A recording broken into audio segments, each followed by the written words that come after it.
Wonder Murmur, where whispers weave the heart. Hello, little hearts. A new whisper begins. In a small windswept cottage by the shore of the endless sea lived a fisherman named Alistair and his wife, Elara. Their home was humble, with walls of weathered wood and a roof of thatched straw. But it was their own. Alistair found deep joy in the rhythm of the waves and the taste of the fresh, salty air. He would spend his days fishing, his heart content with the simple abundance the ocean provided. But Elara was not content. Her heart was a restless sea, always longing for more. "Look at this cottage, Alistair," she would sigh, her voice a weary breeze. "It smells of salt and old wood. The floors are cold and the walls are damp. I spend my days cleaning only to have the sea spray coat everything in a fine mist." Alistair would try to comfort her. "But my love, we have shelter and food, and we have each other." He loved her dearly, but her discontent was a shadow that darkened even the sunniest days. One morning, as the sun painted the sky in shades of rose and gold, Alistair went down to the shore. He cast his line into the water, and for hours, nothing. Just as he was about to give up, he felt a mighty tug. The line strained, the rod bent in his hands, and a thrill of excitement coursed through him. He pulled and pulled, fighting against a great, unseen force. Finally, he reeled in his catch. It wasn't a fish, not a normal one anyway. It was a flounder, but its scales shimmered like liquid gold, and its eyes held a strange, ancient wisdom. Alistair, still catching his breath, stared at it in awe. And then the flounder spoke. "Fisherman, you have a kind heart. I am no ordinary fish, but a prince under a spell. Please release me back into the sea, and I will grant you one wish for your kindness." Alistair blinked. He'd heard of such tales, but to hear one with his own ears. "A talking fish," he stammered. "A prince. I could never keep you, little one."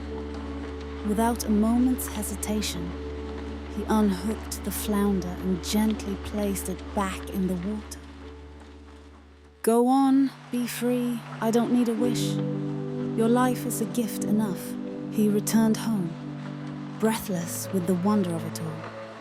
He told Elara the story, expecting her to share in his joy. But her eyes, which had held a flicker of hope, hardened with a cold fire. "You fool!" she cried, her voice rising in frustration. "You found a magic fish, a prince under a spell, and you asked for nothing? Not a new house, not a new life." Her anger was like a sudden storm.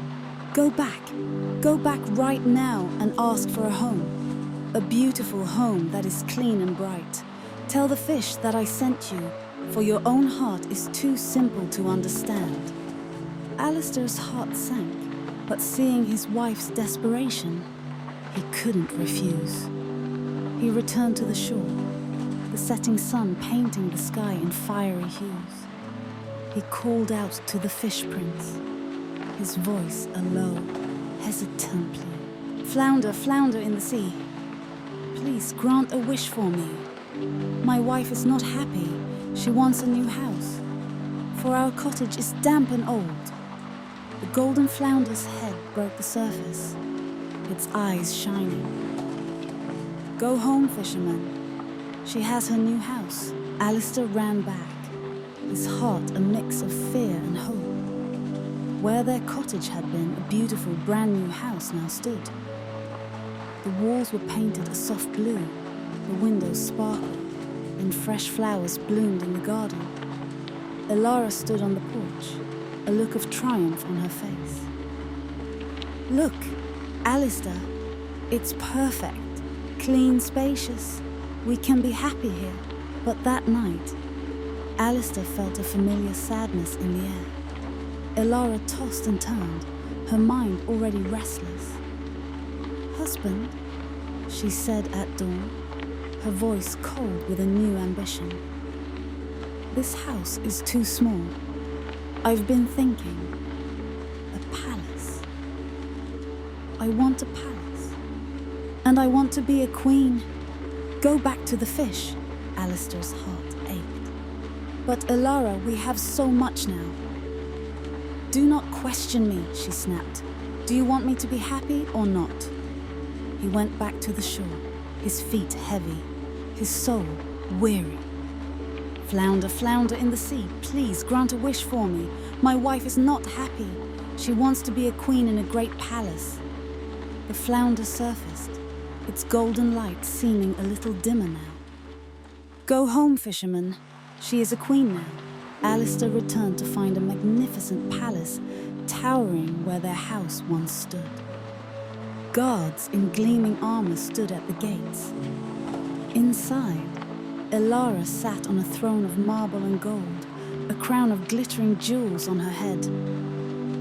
"Are you happy now, my queen?" Alistair asked, his voice full of a quiet hope. She looked at him with a distant expression. "I don't know," she said, her voice like ice. "I want more. I am an empress. No, I am a ruler of all. I want to control the sun and the moon. I want to live above the clouds and command time itself. Go back to that fish.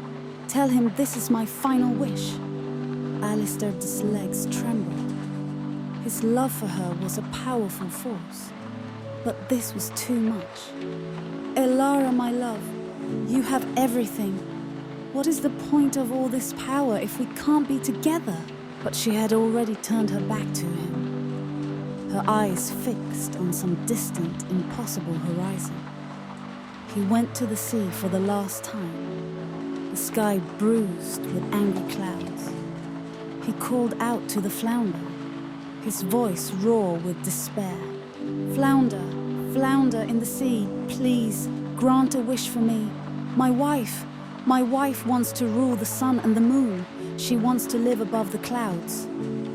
The sea raged and the winds howled. The golden flounder rose from the angry waves, its light now pale and weak. "Go home, fisherman. She has what she wanted." Alistair turned and ran back to the shore, but there was nothing there. The palace was gone. The guards, the throne, everything. He was alone, standing on the very spot where his cottage had once been.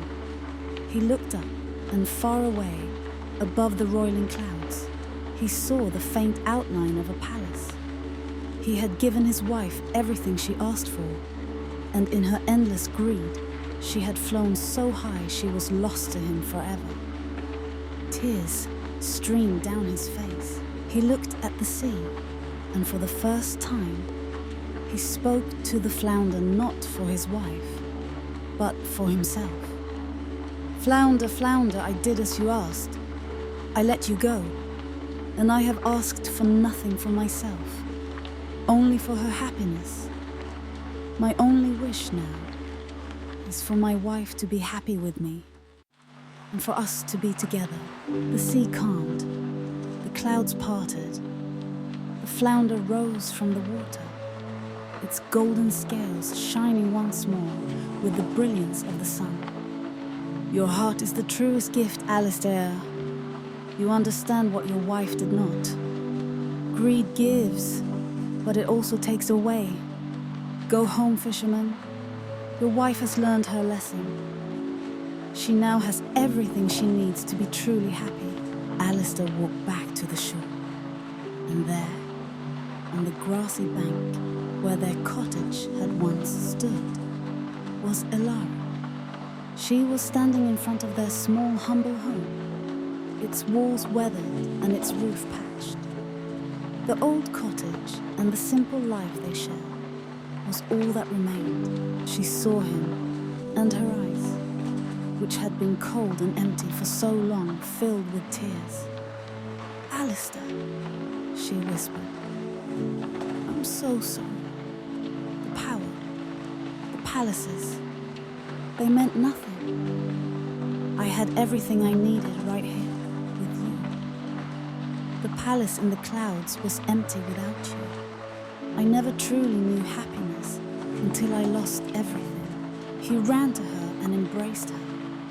And in that moment, she was truly, finally happy. They spent the rest of their lives in that little cottage, their days filled with fishing and stories. Elara never complained again. She had learned that a heart full of gratitude is a palace in itself, and that the greatest riches in the world are the simple joys of home and the love of a good person. Wonder murmur, the story departs, yet the whisper